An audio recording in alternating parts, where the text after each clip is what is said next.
Hello friends, எல்லோரும் நல்லா இருக்கீங்களா? இன்று பிறந்தநாள் மற்றும் திருமண நாள் காணும் அனைவருக்கும் ட்ரிபிள்எஸ் விக்டரி சேனல் மூலம் வாழ்த்துக்களை தெரிவித்துக் கொள்கிறோம். எல்லோரும் நல்லா இருக்கணும்னு சொல்லி இறைவன்ட்ட பிரார்த்தனை செய்கிறோம். இன்றைய நாள் மிக இனிமையான நாளாக அமைய எங்களுடைய வாழ்த்துக்கள்.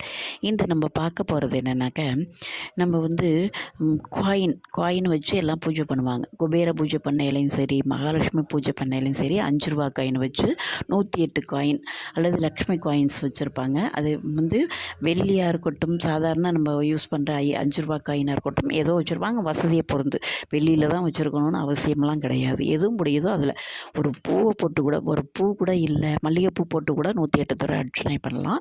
அதுவும் முடியாதப்ப ஒரு பச்சரிசி, அதாவது என்ன சொல்லுவாங்க, மஞ்சள் கலந்த பச்சரிசியில் வந்து அட்சதையை போட்டு நம்ம அர்ச்சனை பண்ணால் கூட நம்மளுக்கு மகாலட்சுமியோட பரிபூரண அருள் நிச்சயமாக கிடைக்கும். இதுதான் வச்சுக்கணும் இல்லை. ஆனால் நம்மள்கிட்ட ஒன்று என்னன்னாக்கா, இப்போ வந்து 108 காயின் அது ரொம்ப ஈஸிங்க. நம்மளுக்கு எல்லாருக்குமே நிறைய 5 ரூபா காயின், 10 ரூபா காயின்லாம் வருது. அதெல்லாம் ஒரு டப்பாவில் போட்டு நம்ம வந்து பூஜை அறையில் அதை வச்சுட்டோம்னு வச்சோங்கன்னா, நம்ம வெள்ளிக்கிழமையானா நம்ம பூஜை பண்ணுறோம். ஒரு நல்ல நாளில் வியாழக்கிழமை பண்ணலாம், வெள்ளிக்கிழமை பண்ணலாம். அந்தமாரி ஒரு நல்ல ஒரு சுக்கிர உரையில் எப்போ வேணாலும் பண்ணலாம். அந்த நேரத்தில் வந்து இந்த 10 ரூபா காயின் ஒரு 108 சேர்க்குறதுங்கிறது ஈஸி. அதேமாரி 5 ரூபா காயின் இது கிடச்சிச்சின்னா ரெண்டையுமே சேர்த்து ஒரு டப்பாவில் போட்டு நம்ம வந்து பூஜை அறையில் வச்சிடணும். வச்சுட்டு அந்த மாதிரி வெள்ளிக்கிழமைகளில் நம்ம வந்து அந்த 8 to 9ங்கிறது ஒரு சுக்கிர உரை பயங்கரமான ஒரு நல்ல பலன்களை தரக்கூடிய, பணத்தை அள்ளித்தரக்கூடிய, மகாலட்சுமி நல்ல மூடில் இருப்பாங்கன்னு சொல்லலாம்.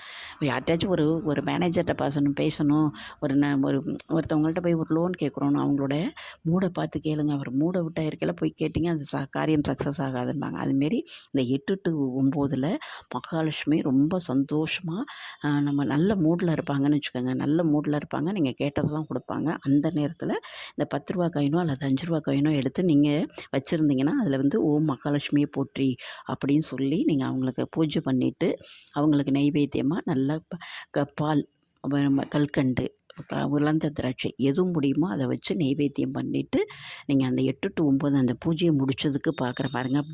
வாரம் இதை 8 to 9 செஞ்சு பார்த்துட்டு நீங்கள் சொல்லுவீங்க, பண கஷ்டங்கிறது உங்களுக்கு வந்துச்சுன்னா என்கிட்ட கேளுங்க. நான் வாரம் கிட்டத்தட்ட ஒரு 10 வாரம் பண்ணுறேன், எனக்கு மகாலட்சுமியோட அருள் கிடைக்கலன்னு நீங்கள் சொல்லவே மாட்டேங்க. 8 to 9 சுக்கிர உரையில் ஒரு விளக்கு, அது உங்களால் நெய் விளக்காக இருக்கும், நல்லெண்ணெய் விளக்காக இருக்கட்டும், உங்களால் முடிஞ்சது. ஏன்னா நீங்களே பண கஷ்டத்தில் தான் போய் கேட்குறீங்க. நெய் ஊற்றுனா நீங்கள் என்னை திட்டுவீங்க. அதனால் எது முடிந்தாலும் மனசில் தூய்மையாக, உண்மையாக, அன்பாக, பக்தியோட, நம்பிக்கையோடு செஞ்சிங்கன்னா நிச்சயமாக பண கஷ்டங்கிறதே உங்களுக்கு வராது. இதை நிச்சயமாக செஞ்சு பாருங்கள். சுக்கிர உரையில் உங்களுக்கு சுக்கிர திசை அடிக்கும் நிச்சயமாக.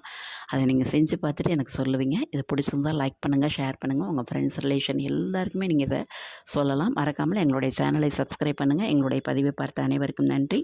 மீண்டும் ஒரு அருமையான பதிவுடன் சந்திக்கிறேன். நன்றி, வணக்கம்.